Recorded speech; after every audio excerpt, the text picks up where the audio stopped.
कृष्णाय वासुदेवाय हरे परमात्मने प्रणतः कलेश नाशाय गोविंदाय नमो नमः। Hariom Sharma money tips channel पर आप सभी का स्वागत है।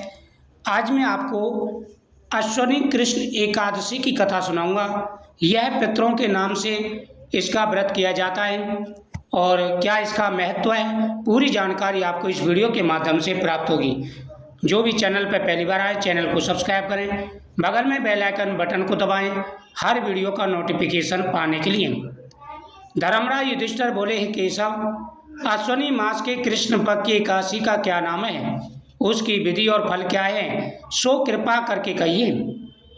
भगवान श्री कृष्ण कहने लगे, इस एकादशी का नाम इंद्रा एकादशी है।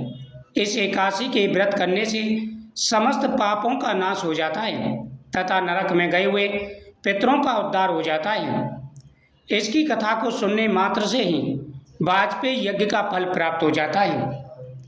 हे राजन, सतयुग में महिष्मती नाम की नगरी में इंद्रसेन नाम का राजा राज्य करता था। एक समय जब राजा अपनी राजसभा में सुखपूर्वक बैठा था, महर्षि नारद आकाश मार्ग से उतर कर वहाँ आए। महर्षि नारद बोले, हे राजन, आपके राज्य में सब प्रकार कुशल तो है। मैं आपकी धर्मपरायणता देखकर अत्यंत प्रसन्न हूँ। तब राजा ने कहा, हे महर्षि, आपकी कृपा से मेरे राज्य में सब कुशल पूर्वक है। इस पर नारद जी कहने लगे, हे राजन, मुझे महान आश्चर्य हो रहा है।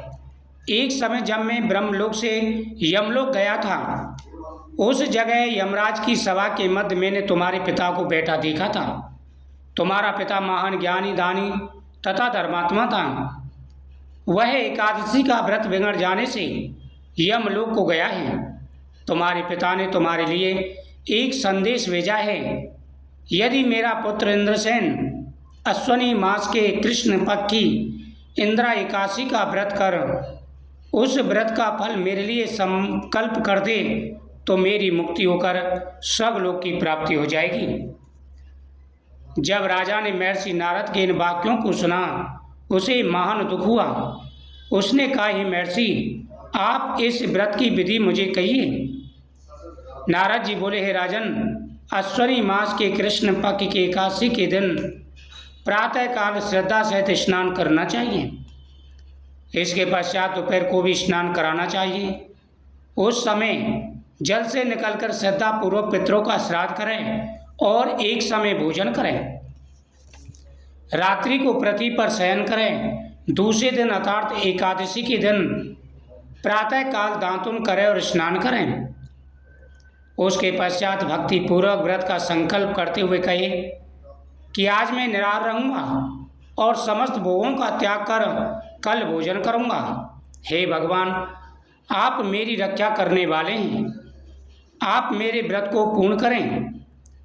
इस प्रकार आचरण करके दोपहर को शालग्राम की मूर्ति के आगे फलाहार करें और ब्राह्मणों को भोजन कराए तथा दक्षिणा दें।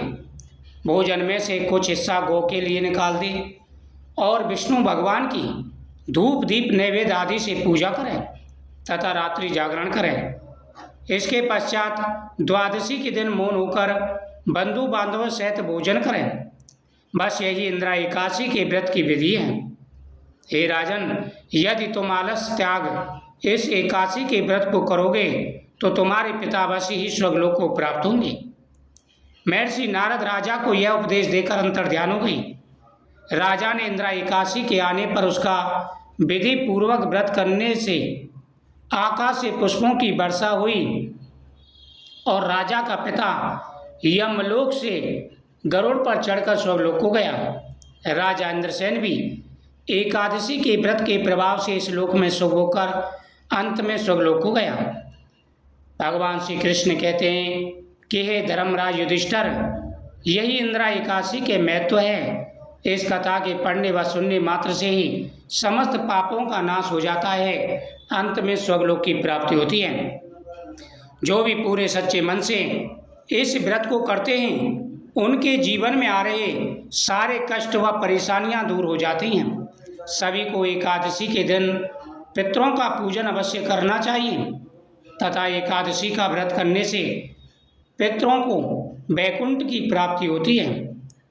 यह एकादशी का व्रत करने के बाद में इसका फल द्वादशी को पितरों को समर्पित कर दे तो हर मनोकामना पूरी हो जाती है। कृष्णाय वासुदेवाय हरे परमात्मने प्रणतः क्लेशनाशाय गोविंदाय नमो नमः।